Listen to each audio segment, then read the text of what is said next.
This channel does not promote any violent, harmful, or illegal activities. All content provided by this channel is meant for an educational purpose only. নমস্কার বন্ধুরা, all in one YouTube চ্যানেলে তোমাদের সকলকে স্বাগত। তো বন্ধুরা, একটা traffic incident ঘটেছে। সেটা কোথায় ঘটেছে? একজন টেনিস খেলোয়াড়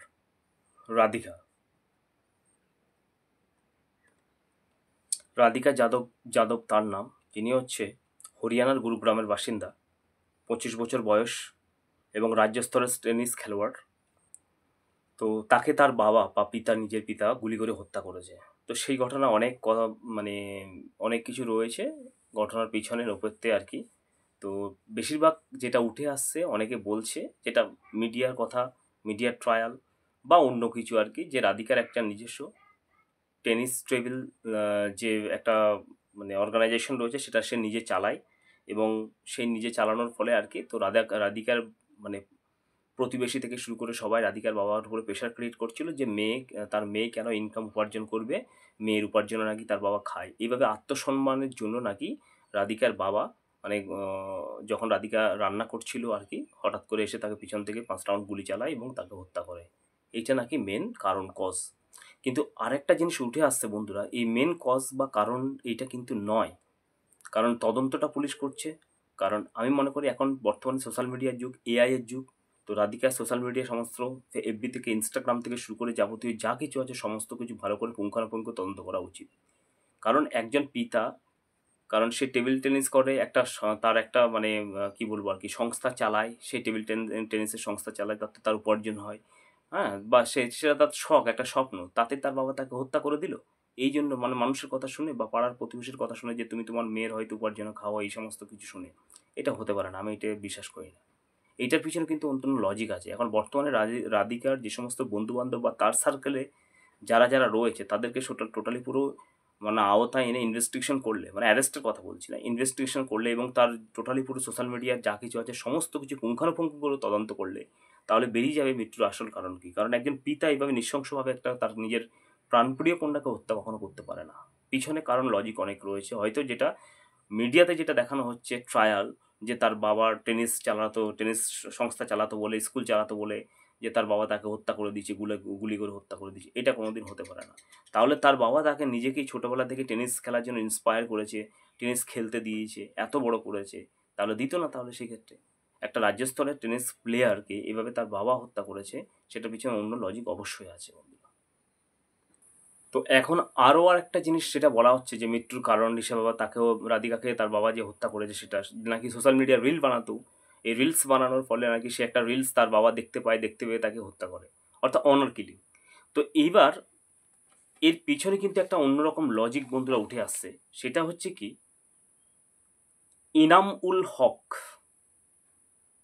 বলে একজন তার অ্যাক্টর রয়েছে, যার সাথে রিলস এ সমস্ত কিছু করতো।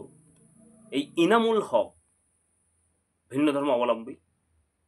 তার সঙ্গে এই রিলস দেখে রাধিকা এবং তার পরিবার বা অন্যান্য যারা রয়েছে রাধিকার বাবাকে নানা রকম কথাবার্তা বলে সম্ভবত। সে থেকে যে এই মোটিভ অফ মার্ডার এইটা থেকে হয়েছে কিনা সেটাও কিন্তু অনেকটা জানার বিষয়।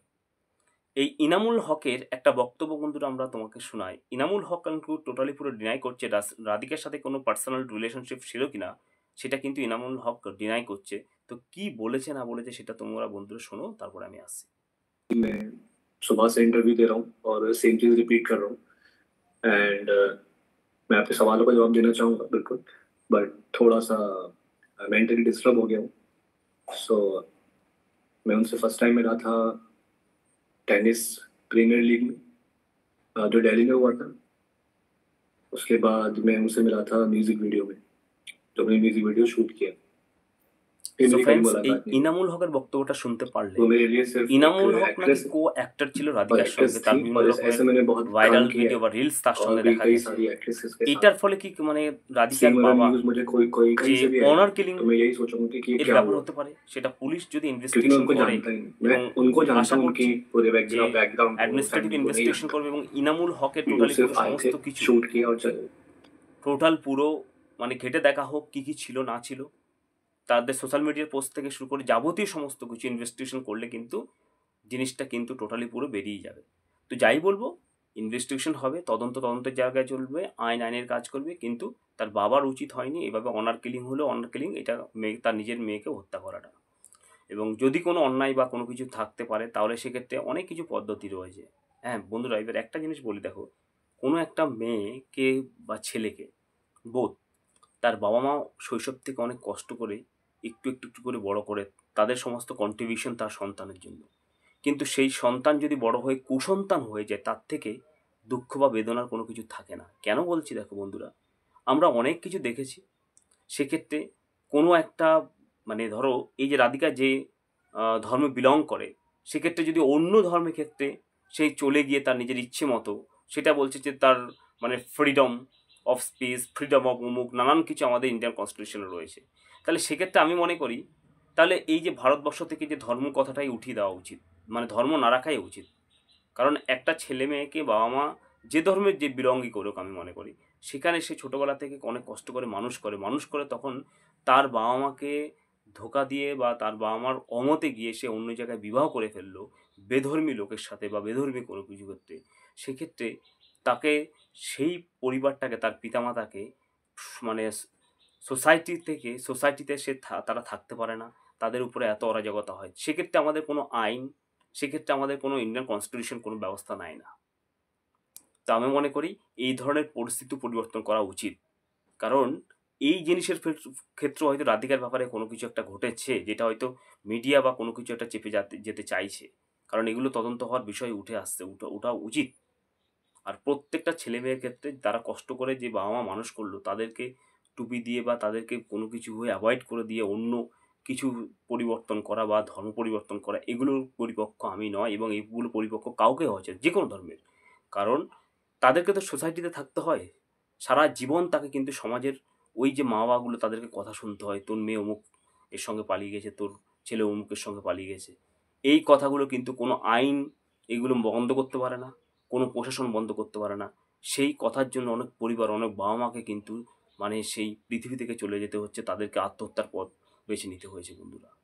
তো আমি মনে করি ভারতবর্ষে এমন আইন আনা হোক যেখানে যে ঠিক আছে, তাহলে তো ধর্মটাই উঠিয়ে দেওয়া উচিত, তাহলে ধর্ম রাখাই উচিত না। যদি বলা হচ্ছে যে আমার 18 বছর পর তুমি যেখানে যে ধর্মের মানুষের সঙ্গে বিয়ে করতে পারবে, পালিয়ে যেতে পারবে, হ্যাঁ, অথচ তাহলে এই যে 18 বছর আগে পর্যন্ত একটা ছেলে মেয়ে যে কোনো একটা ধর্মে দীক্ষিত হয় এবং তার বাবা মার সঙ্গে থাকে, সেই ধর্ম পালন করে, কিছুদিন পর সেই মেয়েটা বা ছেলেটা অন্য একটা ধর্ম লোকের বা অন্য একটা ধর্মের মহিলা বা পুরুষের সঙ্গে হাত ধরে চলে গেল, তাহলে বাবা মা কলঙ্কিত হলো। সেই যে রেসপন্সিবিলিটি, বাবা মাকে সম্মান ফিরিয়ে দেওয়ার দায়িত্ব আমাদের আইন নিতে পারবে, বা আমাদের কোনো সোসাইটি নিতে পারবে, বা আমাদের কোনো অ্যাডমিনিস্ট্রেটিভ বা কোনো কনস্টিটিউশন নিতে পারবে? তখন তো তারা কোনো কিছু জানে না। অথচ কনস্টিটিউশন লেখা আছে 18 বছর বয়স পর তারা স্বাবলম্বী, তারা যেখানে খুশি চলে যেতে পারে। এটা কোন ধরনের কনস্টিটিউশন? এরকম ধরনের কনস্টিটিউশন, এরকম ধরনের মানে আর্টিকেল অ্যামেন্ডমেন্ট অবশ্যই করা প্রয়োজন। কারণ না হলে তো ভারতবর্ষ থেকে ধর্মটাকে উঠিয়ে দেওয়া প্রয়োজন। কোনো ধর্ম থাকবে না, যে মানুষ যেখানে খুশি যেতে পারবে, যেখানে খুশি করতে পারবে। কিন্তু যদি ধর্ম রেখে দেওয়া হয়, ধর্ম করা হয়, সেক্ষেত্রে কেন একজন মেয়ে বা ছেলে 18 বছর পর তার নিজের চুজ অনুযায়ী ধর্ম পরিবর্তন করে চলে যেতে পারবে? আর ওইদিকে বাবা মাটা যারা রয়েছে তাদেরকে সারা জীবন সোসাইটির মানে অপদস্থ, লাঞ্ছিত, পীড়িত হতে হয়।